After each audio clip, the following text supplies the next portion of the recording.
ওর জানাজায় আমি আসবো না। আমি সবচেয়ে বেশি ভালোবাসতাম ওকে। শাকিব খানের।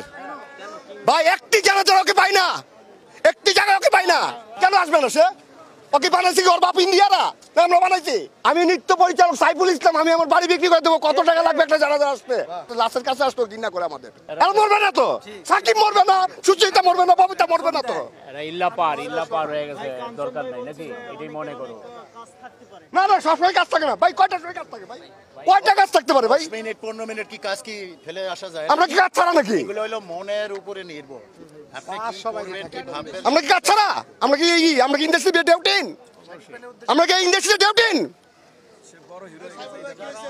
সাকিব কোনটায় আসছে আমাকে একটু দেখাইতে পারেন? আপনারা তো ছিলেন প্রত্যেকটা জানাজার, কোনোটায় পাইছেন? কোনোটায় না। ববি মিত্রর সাথে কি এরাই কাজ করছে? এই শুধু আলমগীর ভাই কাজ করছে, এই তারপরে উজ্জ্বল ভাই কাজ করছে, কাঞ্চন ভাই কাজ করে, আর কেউ কাজ করে নাই? ববি মিত্রর সাথে, অঞ্জনার সাথে আর কেউ কাজ করে নাই?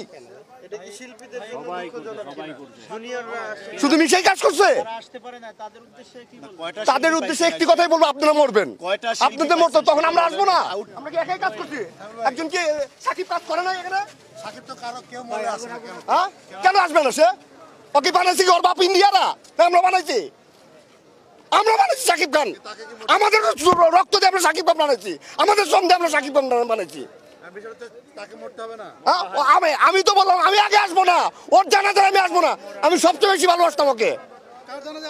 সাকিব খানের। ভাই একটি জানাজায় ওকে পাই না, একটি জায়গায় ওকে পাই না।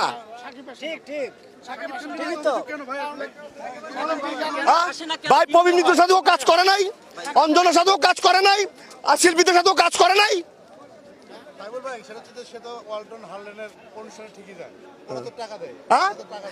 টাকা লাগবে আমাকে, কত টাকা লাগলে একটা জানাজা আসবে বলো, আমি দেবো।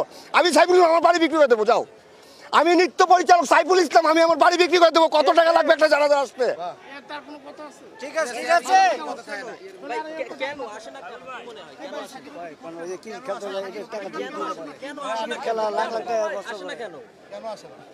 এটা তো প্রশ্ন করো তোমরা, তোমরা প্রশ্ন করো তোমরা, তাই না আসে না? আমি তো আমারটা বলে ফেলাইলাম।